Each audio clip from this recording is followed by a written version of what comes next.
Bene data bakundwa b'umwami Yesu Kristo, mwese abakurikira izi nyigisho tubahaye ikaze mu biganiro bya Saveur Divine. Ibi biganiro mu bitegurirwa n'abavugabutumwa bwiza batandukanye, akaba ari umuhamagaro ugendera ku ijambo ry'Imana byanditse mu gitabo cy'ubutumwa bwiza uko bwanditswe na Matayo ibice 24 umurongo wa 14. Kandi ubutumwa bwiza bw'ubwami buzigishwa mu isi yose ngo bube ubuhamya bwo guhamiriza amahanga yose, nibwo imperuka izahera ko ize. Ibi biganiro mubikurikira ku channel ya YouTube yitwa Saveur Divine. Tubifurije kugubwa neza. Imana Data ari nayo So ibaho umugisha.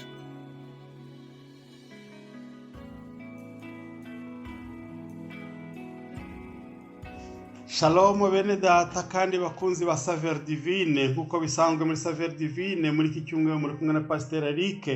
Kuri uyu munsi wa kabiri reka turebere hamwe amagambo Imana yashyize ku mutima wacu. Dufite intego turi buhagarareho nise ngo umugambi w'Imana ku muntu. Ndasubiramo, umugambi w'Imana ku muntu. Turifashisha amagambo tubona hano mu itangiriro ibice byaho 37 umurongo waho wa 18 tugeze ku 21. Bamwitegera akiri kure, bamugira inama yo kumwica atarabegera hafi. Baravugana bati, dore Karosi araje, nuko nimuze tumwice tumujugunye muri rwa rwobo rumwe ruzi rucukuwe rwacukuriwe kubika amazi. Tuzavuge tuti inyamaswa y'inkazi yaramuriye, noneho tuzamenye inzozi ze uko zizaba. Robeni arabyumva, aramubakiza, arababwira ati twe kumuhwanya, Imana yacu ishimwe cyane. Aya ni amakuru dusanga hano mu gitabo cy'itangiriro y'inkuru za Yosefu, ubwo bene se bamugiraga ishyari kubw'inzozi yari yaramaze kubarotorera ari se, ndetse zigaragara zisobanuwe yuko azaba umwami, azabatwara. Barabimenya, ariko bamaze kumenya ubwo buhanuzi cyangwa se uwo mugambi w'Imana ifite kuri umukozi w'Imana Yosefu, bamugirira ishyari bene se. Niko dusomye aya magambo. Noneho ise mu gihe yaratumye kujya kureba aho bene se baragiye, aho bita Idotani, bamubonye akiri kure baramwitegereza bavuga ati Karosi yaje, kandi dukurikije za nzozi kazatubera umwami, aho kumwikubita imbere akadutwara, reka tumwice tuzabeshye se yuko inyamaswa y'inkazi yamuriye. Niyo magambo dusomye rero ngo bakimubona akiri kure atarabigera hafi, bigira inama yo kumwica. Bamuta mu rwobo ngo rwari rwaracukuriwe kubikamwo amazi, ariko icyo gihe bamutaye mu rwobo rutarimo amazi. None igihe kiza kugera, bene data, Imana iyo ifite umugambi ku muntu nta hantu habitagukura ngo ariko igukize umugambi wayisohore. Bamujugunyamo, ariko mu gihe bari babonye abantu b'Ishimayeli batambutse, baravuga ati kugira ngo twisige amaraso, aho kugira ngo tuzagibweho n'urubanza, reka tuganyemo ibintu bibiri, tumukure nk'amaya mafaranga. Bamugurisha amafaranga batubwiye mu gihe cyabo yakoraga 20. Noneho rero bamuha abo bantu b'Ishimayeli, bamujyana mu Egiputa. Ariko kubw'umugambi Imana yari ifite kuri Yosefu, Imana yamugize umwami mu gihugu yahungiyemo. Imana yacu ishimwe cyane.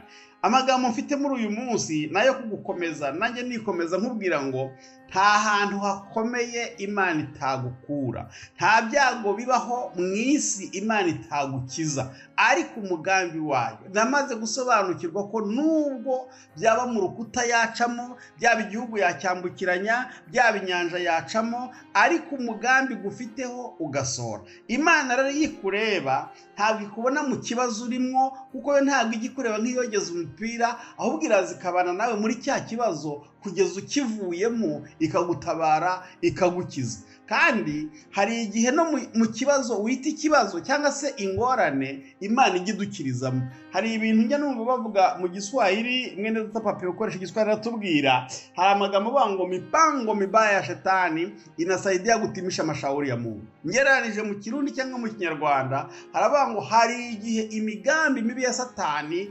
Imana iyikoresha igasohoza amasezerano y'Imana.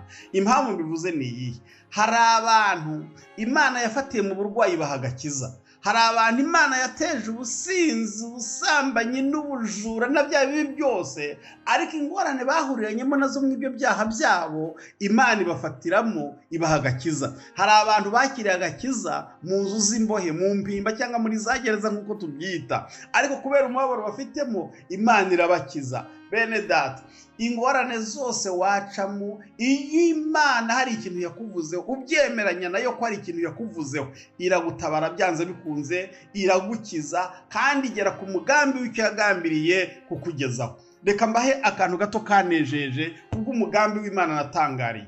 Nasenganaga n'umuntu niba muri Afurika ahantu i Kigali, noneho hari umunyamasengesho wubaha Imana, ukunda Imana. Ndi ku ijambo rivuga ngo umugambi w'Imana ku muntu Imana yavuzeho, Imana yacu ishimwe cyane. Nubwo muri aya masomo cyangwa se muri ikiganiro tuganiriye harimo n'andi masomo ukurikije izi nkuru za Yosefu zivuga kutihorera, kuko urabona abantu bose bagiriye Yosefu nabi, ntawe yigeze abitura inabi yabagiriye, ntiyigeze ahora, nta nzigo yabagiriye, ahubwo we yabituye neza. Umuntu nakugirira nabi uzamwiture kumugirira neza, uzaba umurushyaho amakara. Reka nkomeze iyo nkuru.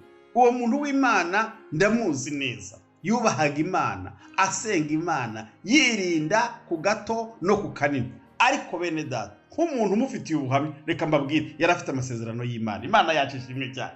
Umunsi umwe rero ajya gusenga.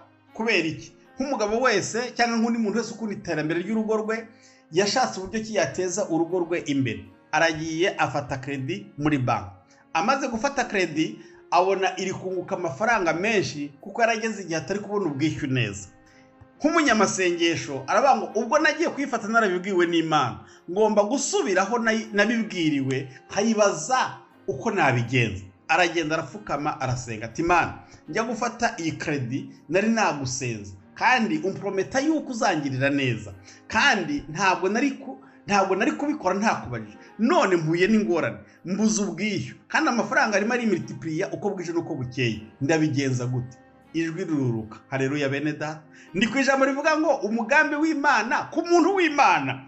Ijwi riruruka riramubwira ngo yewe Runa, nanze kumuvuga izina kuko atari byiza. Ninjye yabikubwiye, n'uyu munsi niteguye kukugirira neza kuko ngufiteho umugambi mwiza. Bene data, haleluya. Muri Yeremiya harambwiye ngo haleluya, ngibyo yibwira kutugirira ni byiza, ntabwo ari ibibi. Iyo uri mu mugambi w'Imana, nta kintu Imana itakora ariko igasohoza icyo yakubuzeho. Imana yacu ishimwe cyane. Uwo mugabo umva ijwi rye rirurutse kuntu ryavuze, ryamubwiye ibinyuranye n'ibyo yatekerezaga. Ayo makuru ndayafite, ni ukuri kuzuye. Ijwi riruruka ramubwira ngo yewe Runa, ngo ndakubwiye ngo ugende ukoreshe circoncision ukiva muri aya masengesho. Ni munyumvira Imana. Ariko bene data, aragiye abanza kushidikanya, ariko aravuga ngo nubwo nkojejwe isoni mu bantu, ariko Imana irondora imitima. Inzi umuntu w'umugabo ubyaye ufite urugo, ikaba ibizi neza ko ntigeze nkoresha circoncision. Ubwo ari yivuganye nanjye ngiye kubivuga. Circoncision ku batumva ururimi rw'Igifaransa ni ugukebwa cyangwa se kwisiramuza mu ndimi zumvikana. Umugabo aragiye arabikoresheje kubera ibanga afitanye n'Imana. Urumva umuntu agiye gusengera kredi, agiye gusengera ikibazo afite, ariko Imana mureke tuyinambeho, ikora ukwayo, ivuga ukwayo, igenza ukwayo, ntawayibaza ngo ukoze ibiki. Ariko intego ibifite ni ukugira ngo isohoze umugambi wayo. Umugabo akiva gukoresha circoncision akomeje yubahiye Imana, akomeje akoza imirimo ye, ariko bidatinze kabiri haza kuza umugore w'umupagani. Akaba yari afite umusirikari, umugabo we yari umusirikari ukomeye cyane, ndashatse kuvuga Iraka yari afite naho bari batuye, ntabwo tubyemerewe. Ariko yaramubengutse, aramushuka, aramubwira ati nkeneye kunsengera. Aragiye, umukozi w'Imana yumvaga ari ikirakabonye cyo gusenga no gukorera Imana. Ariko uwo mugore yari ameze nk'uyu nguyu washutse Yosefu bene data. Yari ameze nka muka Potifari. Imana iturinde igiturengera, ariko umugambi wayo twayubashye ugerwaho. Imana yacu ishimwe cyane. Umugore aragiye akikubita iwe yibwira ngo azanye umunyamasengesho aje kumusengera, ntakeneye kumugusha mu cyaha. umugabo aramubwira ati yewe ntago natinyuka gukora icyaha gikomeye kingana gutyo, ndi umunaziri w'Imana, ntago naca ku isezerano, sinahemuka, nzubaha Imana, ntago nahemuka, biragatsindwa. Umugore kubera ko yari yarangije kwivamo, yari yarangije kumena ibanga, abona nta kundi ari bubigenze, yasebye amufata imyenda. Kabimwe byabaye kuri Yosefu. Umugabo arataka, ariko atatse umugore abonye ko asebye, umugore arashyira iki ku munwa, avuza induru, aratabaza. Abantu baraza bafata wa munyamasengesho, inshyi, imigeri, baranize, barahambiriye no kumujyana kuri brigade. Umugabo baramufunze. Amakuru abageze kuri wa mugabo we, nababwiye ko umugabo w'uwo mugore yari umusirikare ukomeye, ndashatse kubabwirira ngo arafite n'izina. Araje ahagere, inkoni zikubye kabiri, basohoye wa munyamasengesho, barakubise, inshyi zikajyana n'imigeri. Umugabo agembye arababwira ati mwabagamo ko mbona ngiye gupfa, mwanyemerera nkavugana na babiri muri mwebwe? Ahamagara wa mugabo wa mugore, ahamagara n'uwari ukuriye brigade bari bamufungiyeho, bajyana mu kumba. Arababwira ati ubu ko mwenda kunyica, ko muri abagabo bagenzi banjye, reka mbereke. Aberetse basanga wa mugabo ibyo bavugaga yari gukoresha ibyo byaha. Bibiliya bavuga ngo ni ya mibiri tuba twambariyeho, basanga yuzuye ibifuko, ikoreye pansoma, ni amaraso gusa ahubwo bakubise arimo aravirirana. Icyo wa mugabo yakoze ni iki? Yamwikubise imbere, arapfukama, amusaba imbabazi, amusinyira sheke ya $5,000,000.